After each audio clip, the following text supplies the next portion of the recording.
दोस्तों, एक नौकरी करने वाला इंसान, महीने के 20 से 50 हज़ार कमाने वाला इंसान, क्या एक टाइम पर आकर फाइनेंशियली फ्री हो सकता है? क्या वो अपनी जॉब के दम पर कभी खुद को अमीर बनते देख सकता है? अब ये एक ऐसा सवाल है जो बहुत से लोगों के माइंड में आता है, और माइंड में आए भी क्यों ना, भारत में करीब 70% लोग ऐसे हैं जो पैसा कमाने के लिए नौकरी ही करते हैं।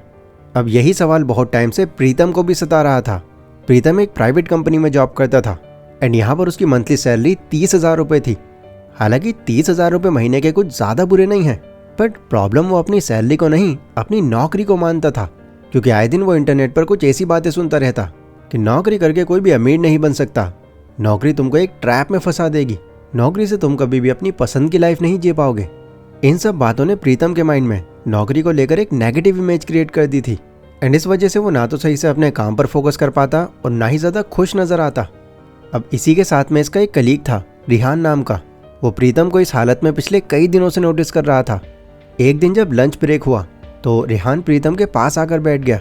उसने कहा कि भाई, मैं तुझको बहुत टाइम से नोटिस कर रहा हूँ, ना आजकल तेरा ज़्यादा काम पर ध्यान है और ना ही तू ज़्यादा खुश नज़र आता। आखिर बात क्या है यार, मुझे तो बता। तो प्रीतम रिहान को बताता है कि यार, कुछ टाइम से मेरे मन में एक डाउट चल रहा है और ये डाउट मुझे बहुत परेशान कर रहा है। कैसा डाउट? डाउट ये कि क्या नौकरी करके मैं कभी फाइनेंशियल फ्रीडम पा सकता हूँ? क्या नौकरी पर रहते हुए भी मैं अपनी पसंद की लाइफ जी सकता हूँ?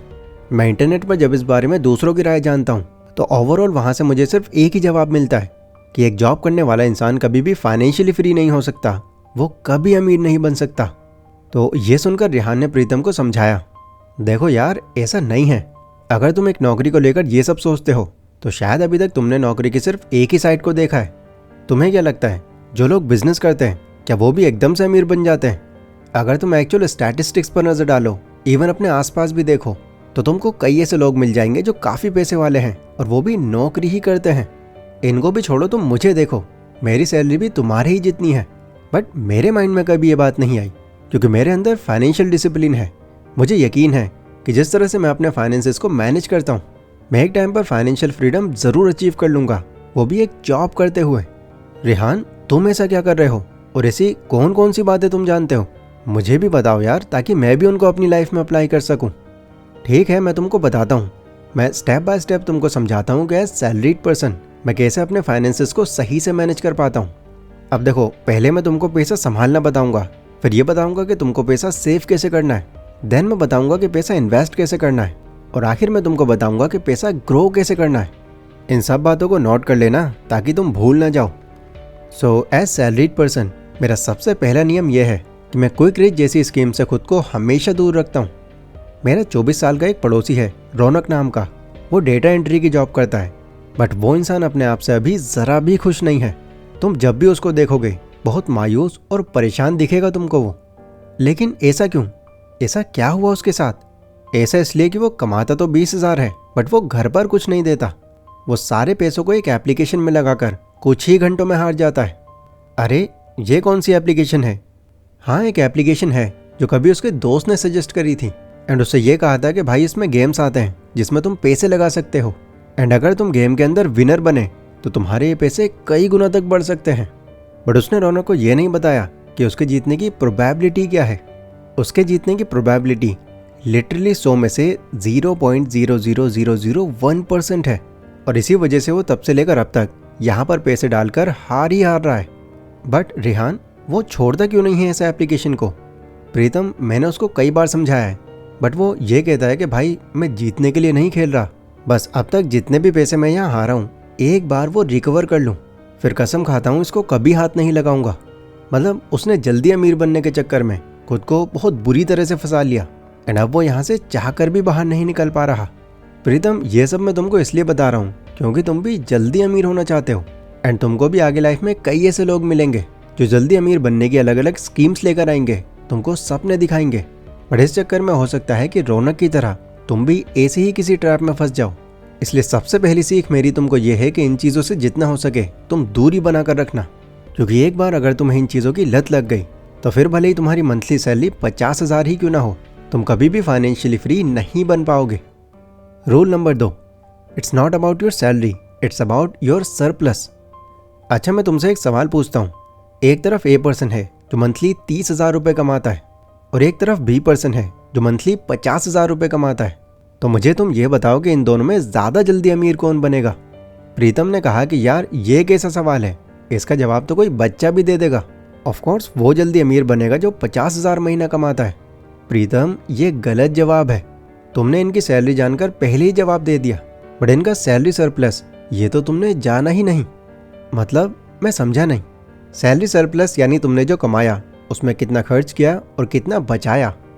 देखो ए पर्सन जो है वो मंथली 30,000 रुपये कमाता है, बट उसके जितने भी ज़रूरी खर्चे हैं जैसे राशन पानी, बिजली का बिल, मेट्रो एंड बस का किराया, वो 15,000 के अंदर कवर हो जाता है। इसके अलावा उसका कोई भी एडिशनल खर्चा नहीं है।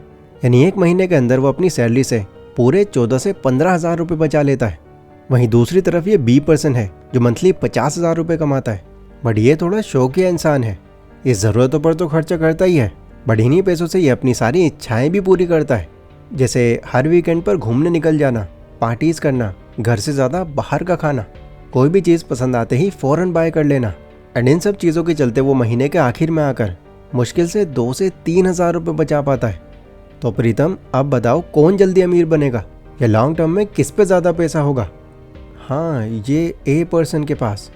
देखो इससे मैं तुमको ये समझाना चाह रहा हूँ कि तुम कितना कमाते हो, इससे ज़्यादा ये मैटर करता है कि तुम कितना बचा पाते हो। अभी तुम्हारी मंथली सैलरी 30,000 रुपये है, बट महीने के आखिर तक पूरी सैलरी तुम यूं ही ख़त्म कर दे रहे हो। तो तुम ये फिर सोच भी कैसे सकते हो कि आने वाले टाइम में तुम फाइनेंशियली अपनी लाइफ खुलकर जी सकोगे या पैसों के मामले में अच्छी पोजीशन पर रहोगे? तुम अगले 5 साल तो छोड़ो, अगले 10 साल बाद भी इसी डर में जी रहे होगे जिसमें आज हो, क्योंकि इनफ पैसा होगा ही नहीं तब भी तुम्हारे पास। इसलिए दूसरी सीख मेरी तुमको ये है कि अपने खर्चों को सही से मैनेज करना सीखो। जब हमको ये मालूम होता है कि हमारी सैलरी के अलावा एक एक्स अमाउंट हमारे अकाउंट में और पड़ा है, तो ये सोचकर ही हमारा कॉन्फिडेंस खुद ब खुद बढ़ जाता है। अब देखो इससे मैं तुमको ये नहीं कह रहा कि तुम अपने शौक भी पूरे मत करो। मेरी भी सैलरी तुम्हारे ही जितनी है, 30,000 रुपये।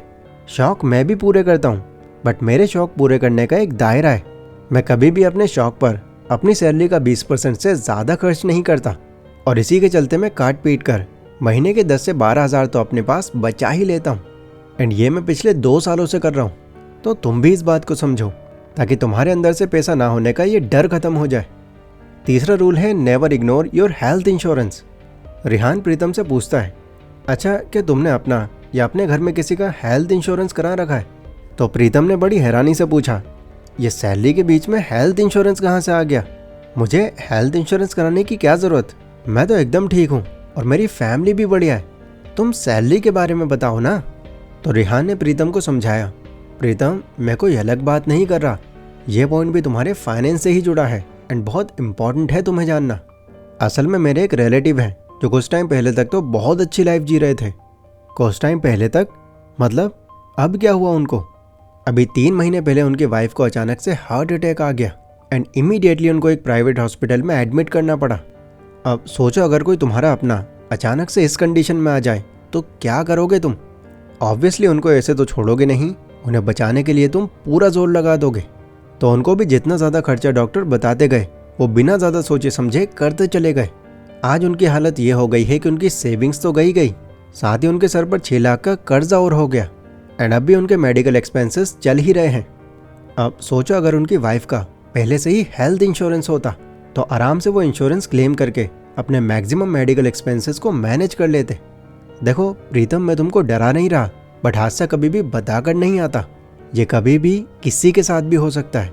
बट प्रॉब्लम तो वही है कि हम ऐसी चीज़ों के लिए तैयार ही नहीं रहते एंड जब ऐसा कुछ अचानक से हमारे साथ में होता है तो हमारी 5-10 साल की सेविंग्स यूं ही चुटकियों में ख़त्म हो जाती है। इनफैक्ट उल्टा कर्ज तक में पड़ जाते हैं हम। एंड एक बार भारी कर्ज में डूबने का मतलब है कि आप फाइनेंशियल तौर पर अब तो आप बिल्कुल भी ग्रो कर ही नहीं सकते। इसलिए फाइनेंशियल फ्रीडम पाने से पहले इसके बीच में आने वाले बैरियर्स को काबू में करो। मुश्किल से इसमें साल के तुम्हारे 12 से 13,000 रुपये जाएंगे, बट एक बहुत बड़े मेडिकल एक्सपेंस से खुद को सेव कर लोगे तुम। Rule number 4, to increase your income increase your skills and education. अब देखो अगर तुमको अपनी इनकम बढ़ानी है तो एक जैसी सैलरी के थ्रू तो ये पॉसिबल नहीं है।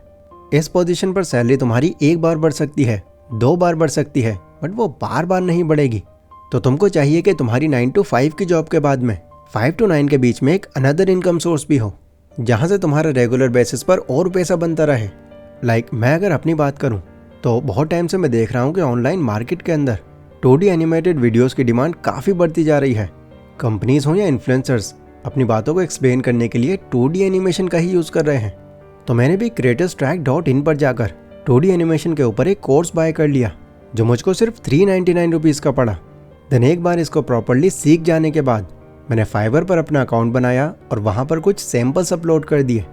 एंड जब यहाँ से मुझे काम मिलने लग गया एंड मेरा एक अच्छा पोर्टफोलियो क्रिएट हो गया, तो मैंने फिर उन इन्फ्लुएंसर्स को भी मेल करना शुरू कर दिया जो इसी तरह की वीडियोस बनाते हैं।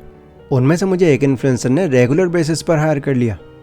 अब यहाँ से मैं पैसा तो कमा रहा था, बट ज़्यादा काम होने की वजह से मुझ पर प्रेशर पड़ने लगा। तो मैंने फिर इसके बाद अपना पहला एम्प्लॉय हायर किया, और वो पहला एम्प्लॉय कोई और नहीं, मेरी वाइफ थी। मैंने उसको टाइम निकाल कर खुद एनिमेशन करना सिखाया। एंड क्योंकि वो मेरी वाइफ है तो मुझे उसको सैलरी के तौर पर पैसे भी नहीं देने पड़ते। अब हम दोनों साथ में कमाते हैं और साथ में ही पैसे बचाते भी हैं। आगे हमारे प्लान्स हैं कि हम एक सेपरेट ऑफिस रेंट पर लेकर वहाँ टीम बनाकर इस काम को और एक्सपेंड करेंगे एंड एक ऐसा सिस्टम बना देंगे जहाँ बिना हमारी इन्वॉल्वमेंट के वो टीम हमारा काम संभाले। देन तब मैं अपनी ड्रीम लाइफ को खुलकर जी सकूँगा, क्योंकि उस वक्त अगर मैं नौकरी छोड़ भी दूंगा तब भी मुझे अपने इधर के काम से रेगुलर इनकम आती रहेगी। प्रीतम ने कहा कि रेहान, ये तो तूने बहुत अच्छा सोर्स बना लिया। प्रीतम, अभी मेरी बात खत्म नहीं हुई है। मेरा अगला और आखिरी rule, control your emotions if your income rises.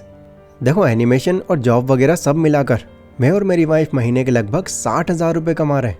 हम चाहें तो एक एक्सपेंसिव फ़ोन आराम से अफोर्ड कर सकते हैं, EMI पर एक महंगी बाइक निकलवा सकते हैं, कार तक निकलवा सकते हैं, मूवीज़ देखने के लिए बड़ी LED स्क्रीन खरीद सकते हैं। बट स्टिल हम इस तरह के एक्स्ट्रा खर्चों को अवॉइड करते हैं, क्योंकि हम जानते हैं कि ये सब चीज़ें सिर्फ कुछ ही टाइम तक हैप्पीनेस देती हैं आपको, फिर ये भी हमारे नॉर्मल रूटीन का ही पार्ट हो जाती है। इसीलिए अपने इमोशंस पर जितना हो सके हम कंट्रोल रखने का ट्राई करते हैं और ज़्यादा पैसे बचाते हैं, ताकि फ्यूचर में इन्हें किसी काम पर लगाकर हम और ज़्यादा पैसे कमा सकें। प्रीतम, यही सजेशन मैं तुमको भी दूंगा। अगर तुम्हारा प्रमोशन हो गया, तुम्हारी सैलरी बढ़ गई, या मेरी तरह तुमने कोई साइड हसल स्टार्ट कर दिया और तुमको एक्स्ट्रा इनकम होने लगी, तो उस एक्स्ट्रा कमाई को देखकर तुम अपने खर्चे मत बढ़ा लेना, क्योंकि अगर तुम ऐसा करोगे तो उन एक्स्ट्रा पैसों से कभी भी तुम बेनिफिट्स नहीं उठा पाओगे। ये सारी बातें सुनने के बाद प्रीतम को ये रियलाइज़ हुआ कि वो कहाँ पर गलती कर रहा था। उसने खुद से ये प्रॉमिस किया कि वो भी अब इसी रास्ते पर चलेगा एंड अपनी इस जॉब पर रहते हुए वो फाइनेंशियली फ्री बनकर दिखाएगा। दोस्तों, मैं उम्मीद करता हूँ कि ये सब बातें आपको भी अच्छे से समझ आई होंगी और पता चला होगा कि कैसे अगर एक सिस्टमैटिक तरीके से चला जाए और पैसे कमाने के साथ साथ पैसे बचाने पर भी फोकस किया जाए, तो कोई भी इंसान जॉब पर रहते हुए भी अमीर बन सकता है। ये वीडियो अगर आपको पसंद आई हो तो इसको लाइक ज़रूर कर देना। एंड अगर आप भी 2D एनिमेटेड वीडियोस बनाना सीखकर एक नए स्किल पर काम करके अपनी इनकम बढ़ाना चाहते हो, तो इसके कंप्लीट कोर्स का लिंक मैंने डिस्क्रिप्शन में दिया हुआ है, जहाँ पर आप सिर्फ 399 रुपीज़ में इस तरह की कमाल की वीडियोस सिर्फ 20 दिनों में बनाना सीख सकते हो। सो जाओ और ये नए स्किल सीखकर अपने अर्निंग पोटेंशियल को बढ़ाओ।